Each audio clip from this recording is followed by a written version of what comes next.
gentlemen, thanks for being here. Right. Now, remember where we stopped last week? We were discussing the business environment. Right? Business environment. So, when you look at business environment, did you do something? Did I take this last week in your class? Or you just.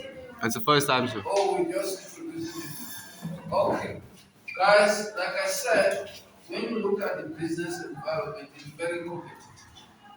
Right? What do we mean by being competitive? We say the war now is that we are fighting a big war. Why do we say it's a war?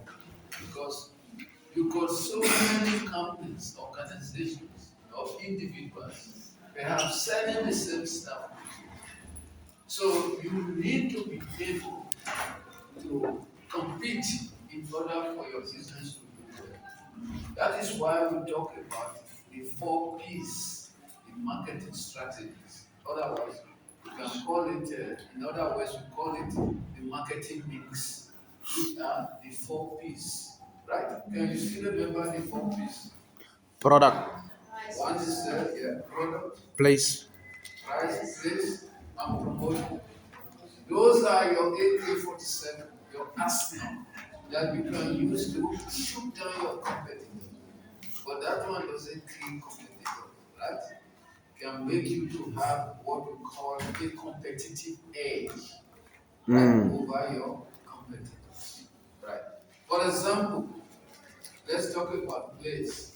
Put your business in a place that is very open, accessible, conspicuous. When I mean conspicuous, a place that people can see. Right? Remember, I gave you a simple example of a business that was selling cars situated behind us here in Atlantis. I said, you don't need any prophet to tell this guy that this business is going to fail.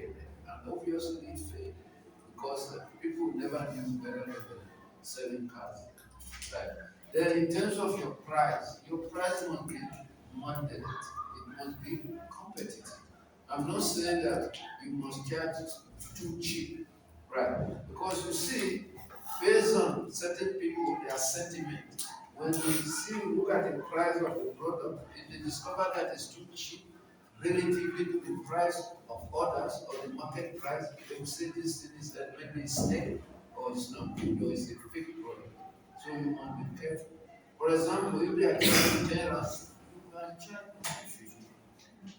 Like perhaps 9 rand, within the range. It must still be within the range. Right. Then promotion, you need to promote your business. There are different ways you can use to promote your business these days.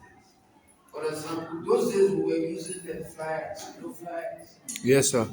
Where you go to, I remember those days you go to town, you see people distributing flyers. But what I can tell you is the return rate for flyers very, very low.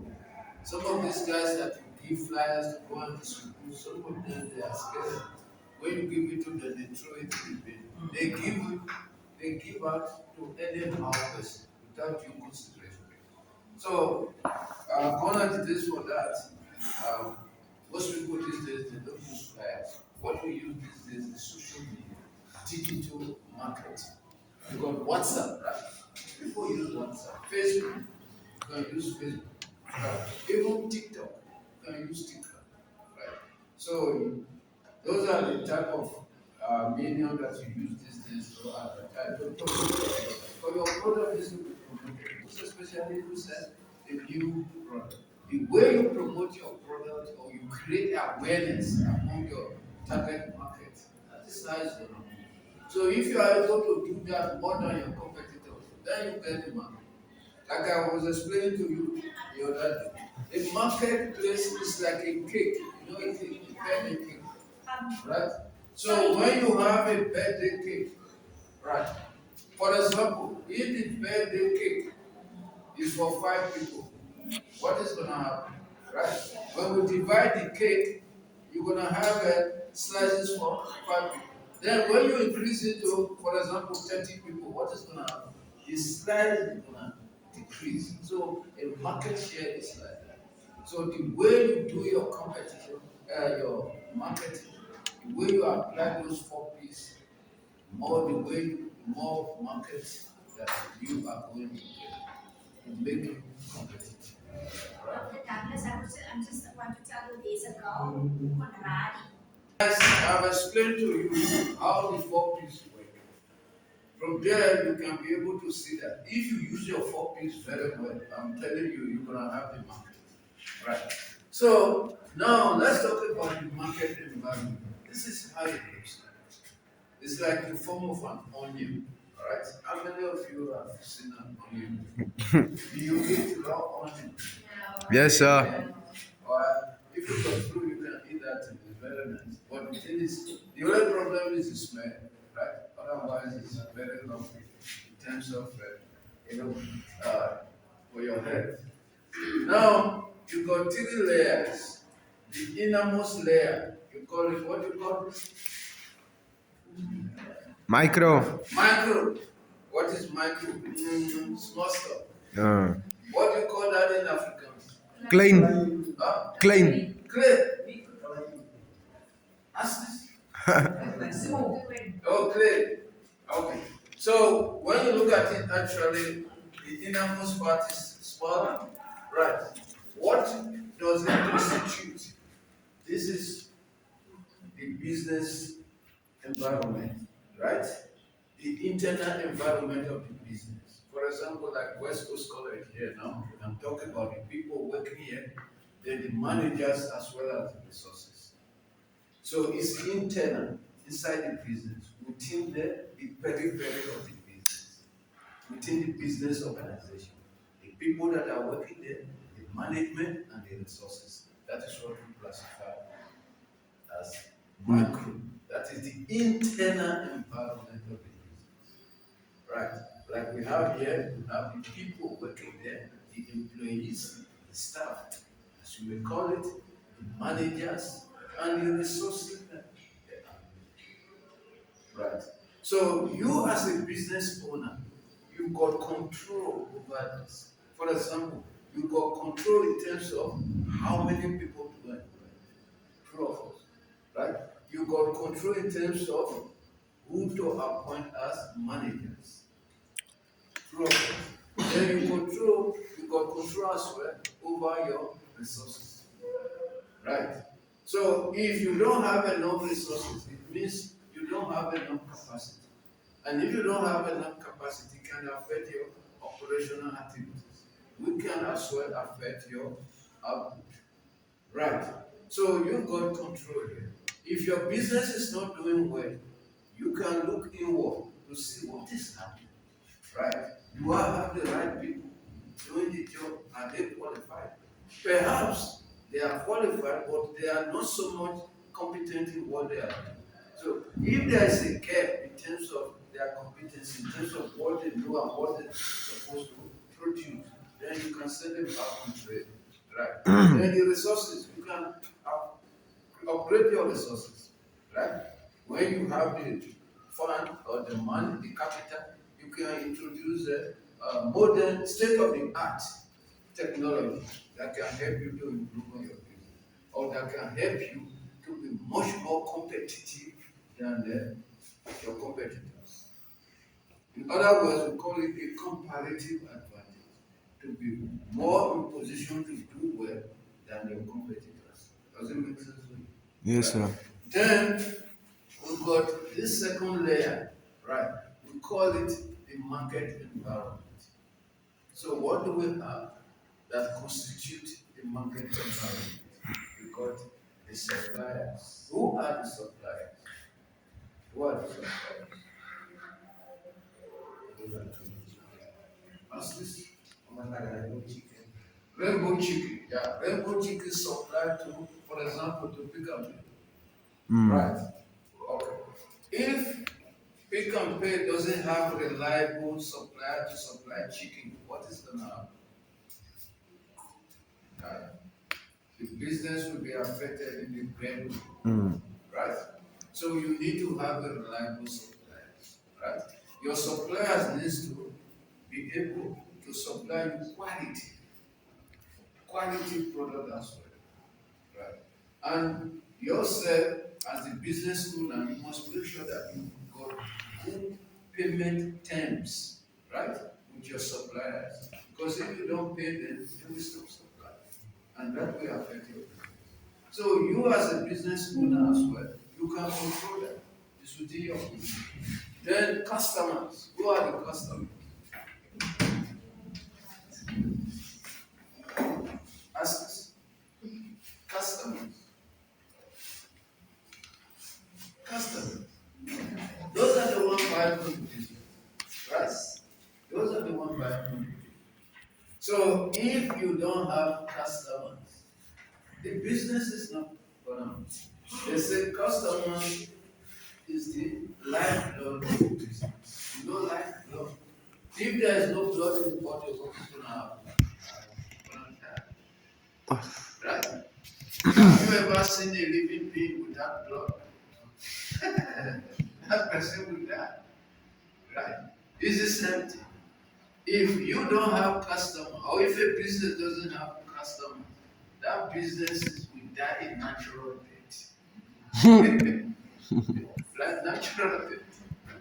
You understand what I mean? So the business needs to have customers. Right? Yourself as the owner of the business is within your control in terms of how much customer that you can attract and retain in your business. It depends on how you do your things.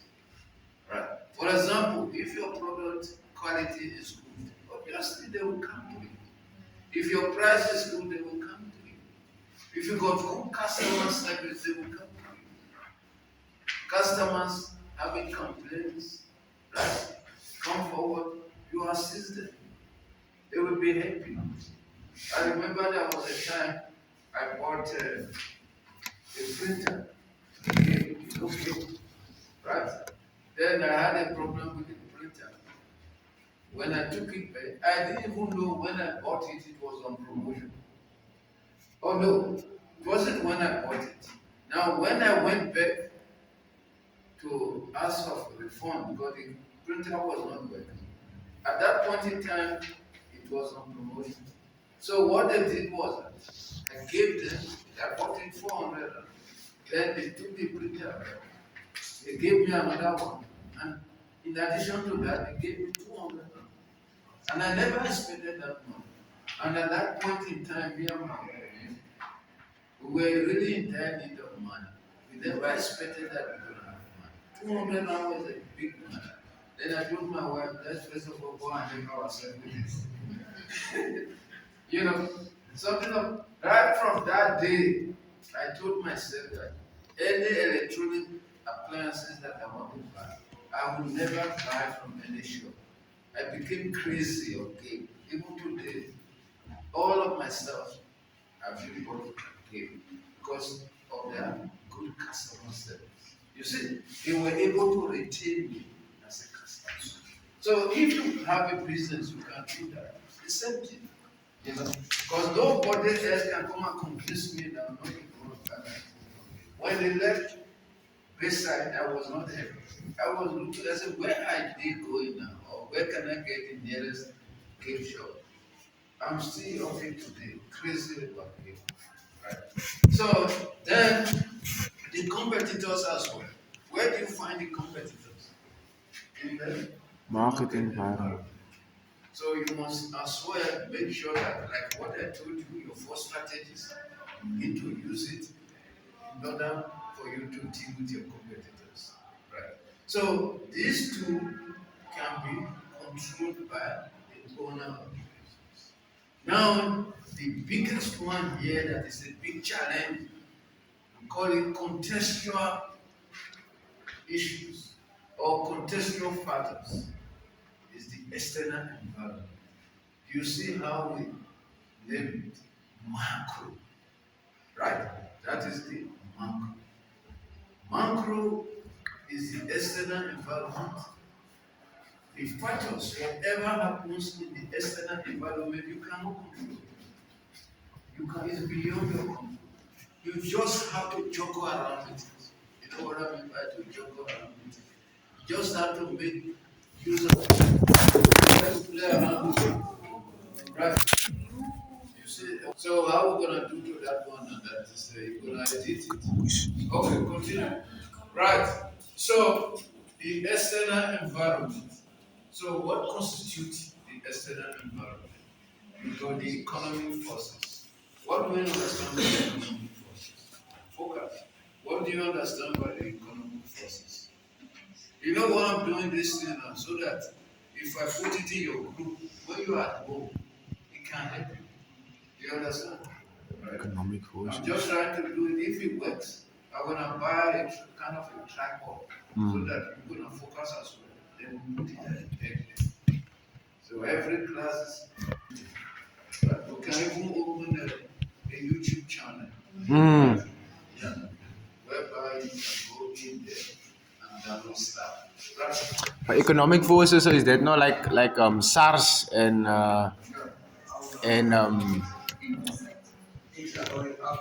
no man, like economic forces must the people like SARS, I mean. Yeah, you got okay. Guys, both of you are correct, right? Economic forces. Let's talk about interest rate. Interest rate. You know what is an interest rate? Yes, sir. When you borrow money, right? I know you don't borrow money from any financial institution now because how many of you have ever borrowed money from any financial institution? Anyone? Okay. How many of you have ever borrowed money from a loan shark? Me, sir. Loan shark, yes. They will keep your ID, right? And the interest rate is very high. I don't know, not only you. I said, there was a time I borrowed money from the loan shark. That was when I started working here. Newly, I got a job. You know where I was staying then? I was staying in Strand. Yo. So I didn't have money to pay for transport. Then we have to require the service of a loan shark. I was even happy. I think 500 rand then, you add a 100, right? For maybe 1 week or 2 weeks. This was a kind of a breathing finance for me because I was for just a few days in the end of the month where I would get my first salary. So I was happy. Then I got so the 100 rand that I paid on top of the 500 rand that I borrowed is interest, right? When you work it out, 1/5 is 20%. 20% interest rate. Not even so bad. But why it is bad is that for 1 week you pay 20%, it's a lot of money. But if you look at the prevailing interest rate is 24%. But that 24% is per annum, right? So for 1 week, it's not gonna be up to 1,000.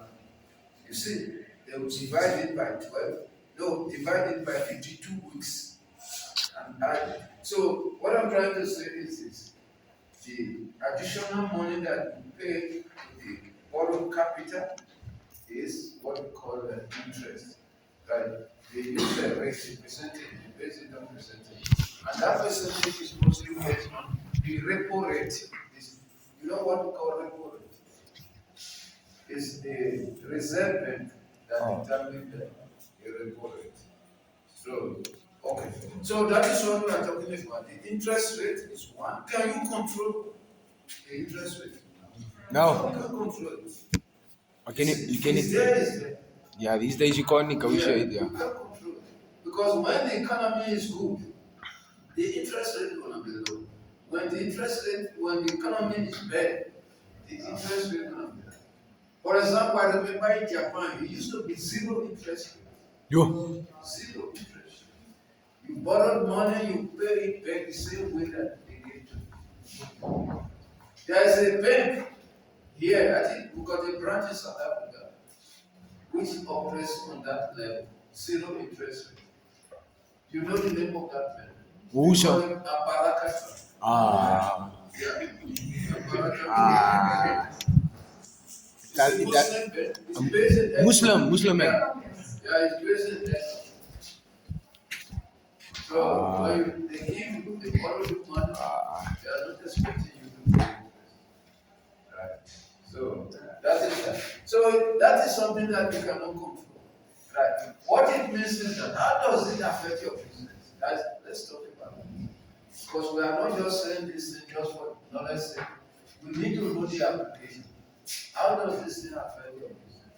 If you borrow money, if the interest rate is high, it means the cost of your capital is high, right? Obviously, you're going to affect your price. The price at which you sell your product is going to be high because you are paying more on the borrowed capital. Do you understand what I mean? Right? In the same way, if the interest rate is low, it makes prices of things to be a bit moderate. For example, when the interest rate is high, if you got a bond, what's going to happen? You pay more. If the interest rate is low, you pay less. If you buy anything on credit, how many of you have ever bought anything on credit? You don't have a credit account. Right. It's not it's not something that is good sometimes. Because when the interest rate is high, you pay more. Okay. So now we talk about the interest rate. What about the exchange rate? Exchange rate. Exchange rate, yeah. Yeah, exchange rate. You know what I'm talking about? Yes, sir. Exchange rate.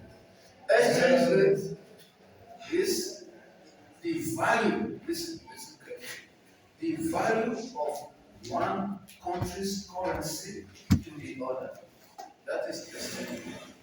For example, you can say the value of South African rand against the Dollar. or pounds or euro Or or dirham. yen, right? Dirham. Or krone or yen is Japanese. In right? dirham, sir. Yeah. The Dubai currency, man. Dirham. Dubai, I think I forgot what it It's called. dirham, sir. Dirham. But their currency is higher It's dirham, sir. compared to South Africa. No, it's higher than South African money. It's about 2 or 3 is dead, but it's high. You see? So when the exchange rate is high, or let me put it this way, to be much more clear, there's we got certain concepts that we use. We call it appreciation and depreciation. Depreciation. Depreciation. I mean, not in me. No, what does it mean? Appreciation and depreciation. Right. You see, you need to understand this concept. I'm hungry, man. Oh man. Yes, sir. It's a mess. A mess. You see, this floor is slippery. You see, one can follow. Okay. This is now. We say appreciation and depreciation.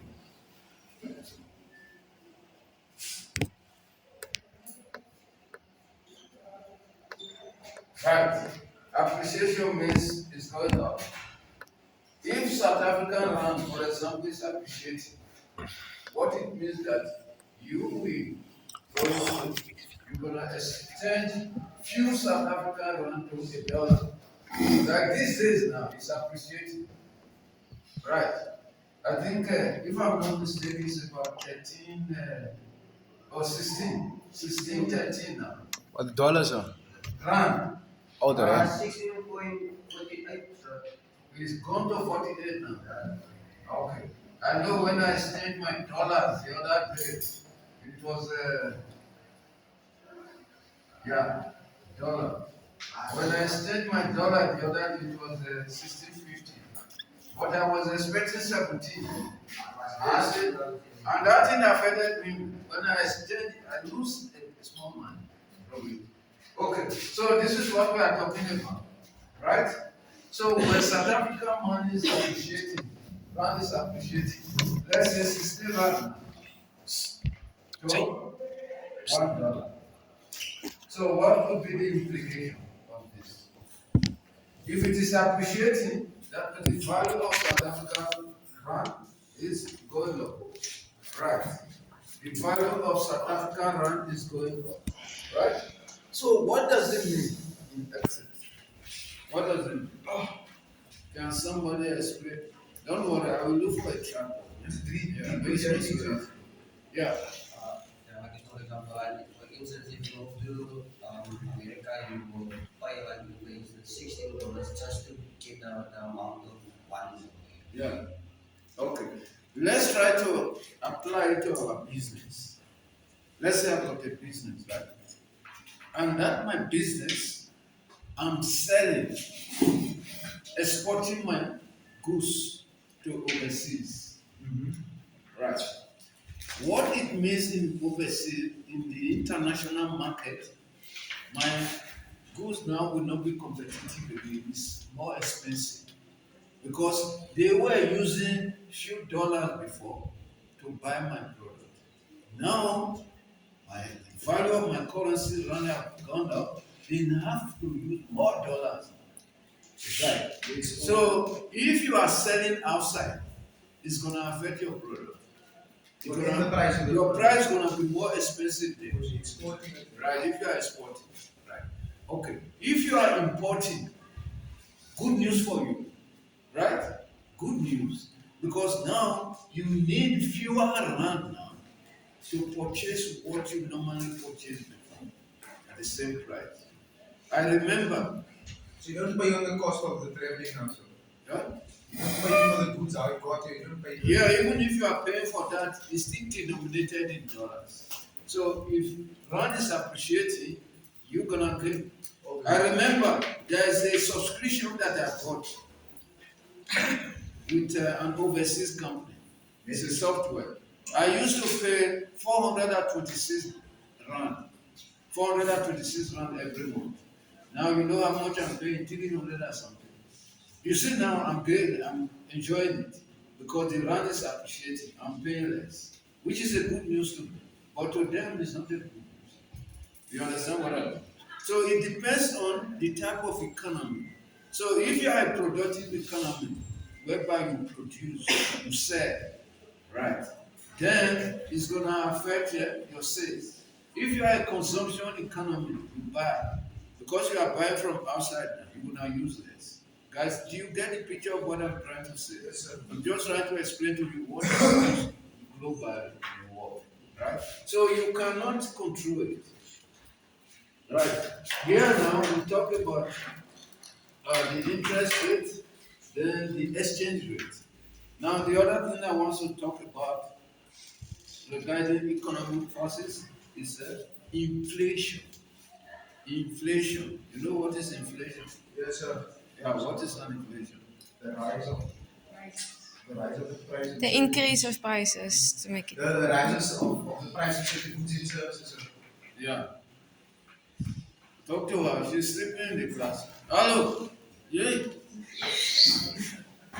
She can't sleep in the class. Okay. Inflation. What do you mean by inflation? Inflation is not healthy. Is it healthy for business? It's not healthy. You bought something 10 rand today, for example, in the morning, or maybe perhaps in the evening, you go back there, they will tell you, yeah, that price has changed. Inflation. Yeah, exactly. You know, life become unpredictable. The prices become unpredictable. Right? It causes confusion. You cannot budget. It makes your budget to always be unrealistic. Right? Is it something that you can control yourself as a business owner? No, you can't control it. Inflation is there, right? Based on the economy. So when prices of goods and services are going up, even yourself, it can affect your business because if the prices are high and people don't have money to buy, what is gonna happen? You sit with your product. Bankruptcy. Yes, it can perhaps possibly lead to, first of all, you scale down. You know how to scale down. You scale down production because people are not buying your product. So from scaling down, then you're gonna lay off people. People gonna lose jobs. Right. As people are losing jobs, and more people in the job labor market that cannot even afford to buy your goods and services, then it will eventually perhaps come to a stage whereby you close your business, which is not a good news. Remember at a time, Zimbabwe had one of the highest, uh, Zimbabwe had one of the highest inflation rates in the world. We call it hyperinflation. Hyper, yeah. Hyperinflation. Hyperinflation. It's YP also. Hyperinflation.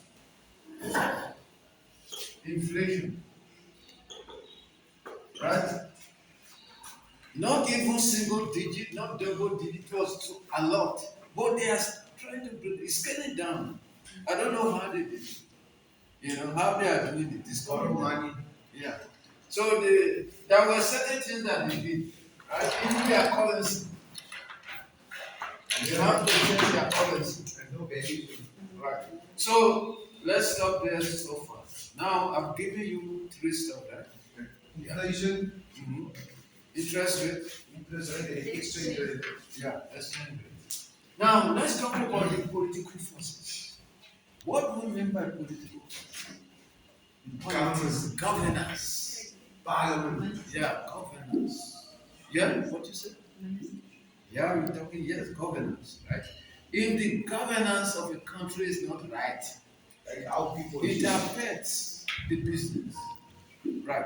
For example, if Malema happens to come out and start saying, shoot the boy.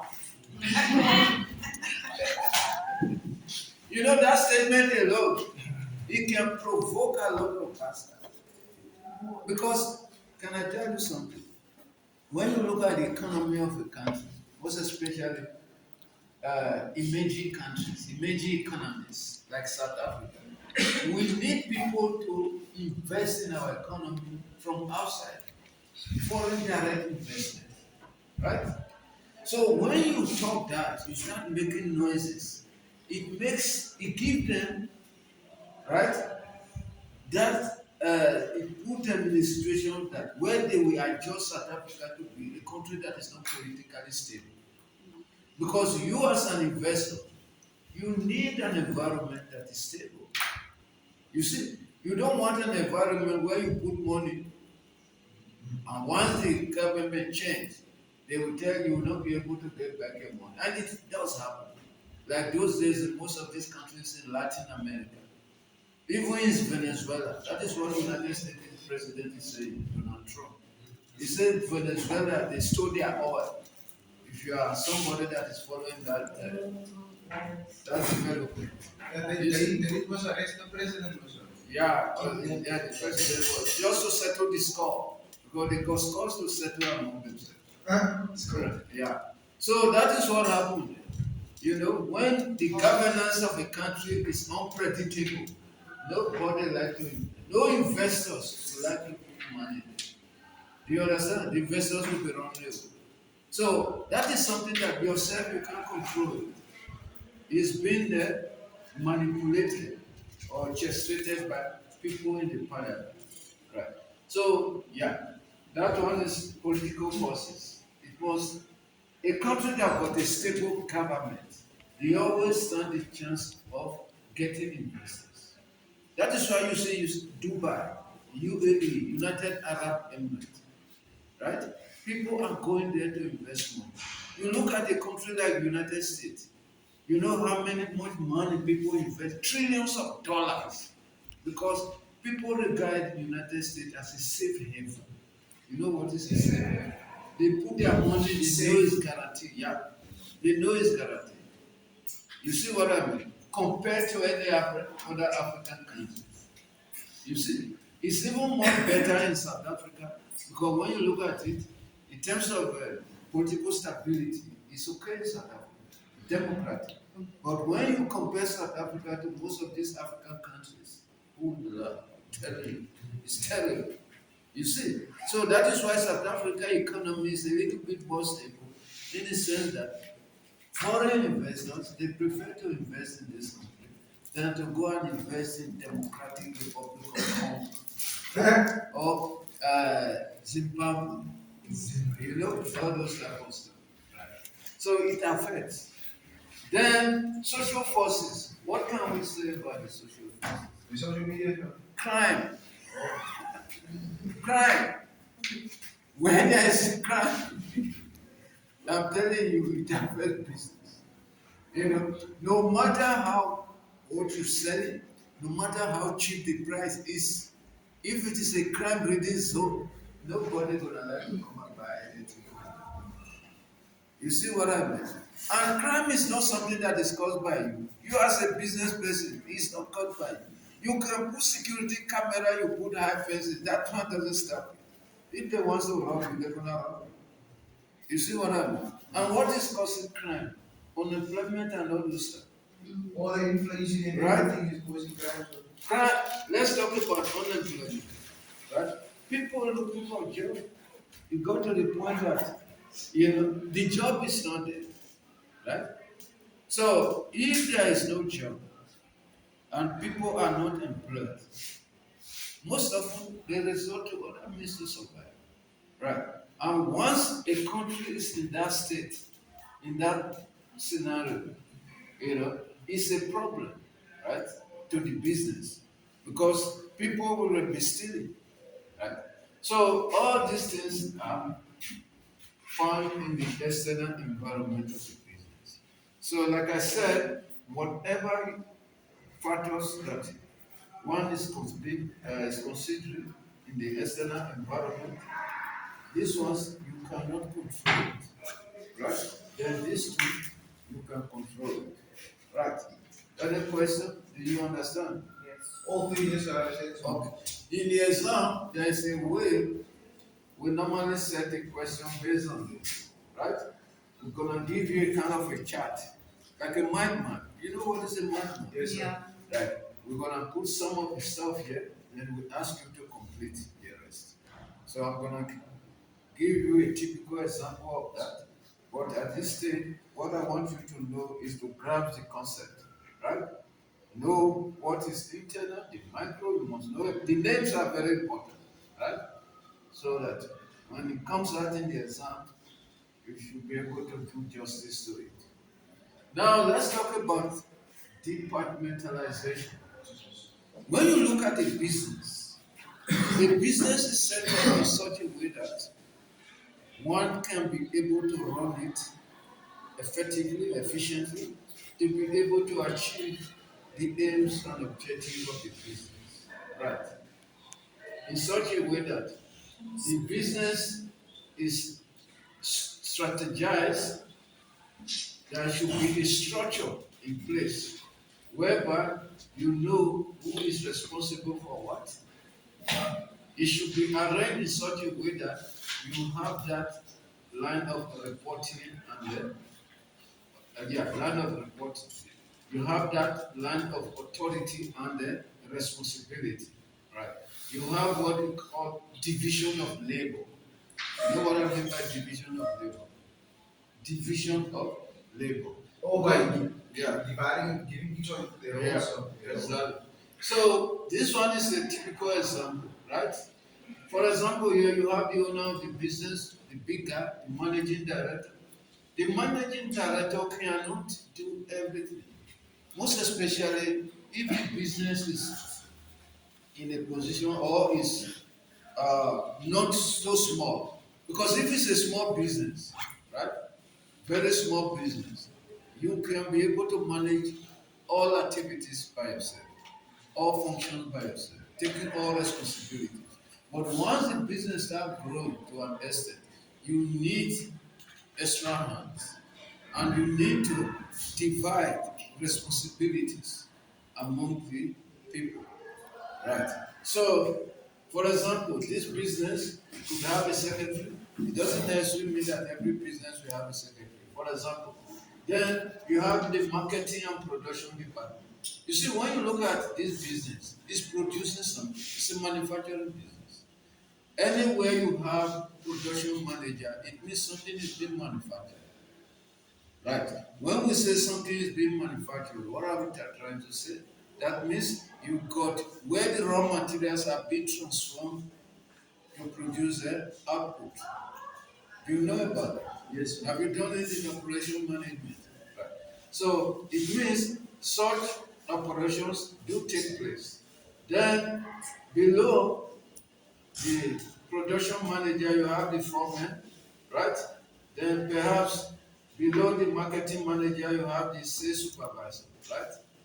You know sales supervisor, right? That in charge of supervising the sales. Then the selling of the product. Then below that you have the machine operator, the sales staff. So this type is so what it means is that this one depict a typical line of authority and responsibility. Right. For example, in terms of the authority, the big guy there is there, right, to formulate what we call strategic decision. Strategic decision. Right? In terms of the way forward for the business. Right. You are the you being the owner of the business, you formulate strategic decision. You decide on what type of business to engage, what type of product to buy, what type of product to make. Right. Then you tell the production manager, right? Then the production manager has to delegate authority and responsibility to the foreman. Then the foreman have to delegate to the machine operator. Right. In terms of reporting, the machine man needs to report to the foreman to the production manager. So right? This is the protocol. The machine man doesn't have to jump to report to the owner of the business. Perhaps the owner doesn't have clue about the production. So he must report to the foreman. Okay, look at the salesperson. The salesperson report the supervisor to report. Huh? Same period class. The period is over. Yes, sir. Okay, I'm gonna round up. So as this is how it is, right? This is how business are being structured in terms of performing their operations into different, you structure it into different departments. For example, now the marketing, they can call it marketing department, then the production department, here they can call it administration department, right? So that is how it is. Then tomorrow, we're gonna discuss on the benefit of entrepreneurs to the society and the economy.